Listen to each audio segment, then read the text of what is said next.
Okay, so we have chunks 1, 2, 3, 4. All right, 1, 2, 3, 4. Now your ear tells you, or here I'll tell you. Then the chord changes, right? So you have.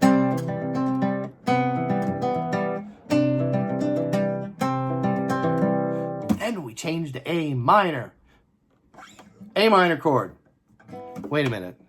I guess I should end that video there. Yeah, stay true to my word. Okay, so this video, you have C, C major 7, C kind of like an add 9, and back to C major, okay? So that's first. And then what you want to do is get used to, chunks 1 through 4. 1, 2, 3, 4.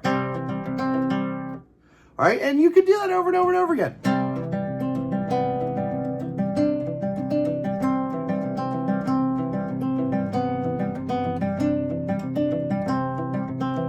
Okay, all right, that's what you're aiming for right there. Okay, we'll do the A minor now.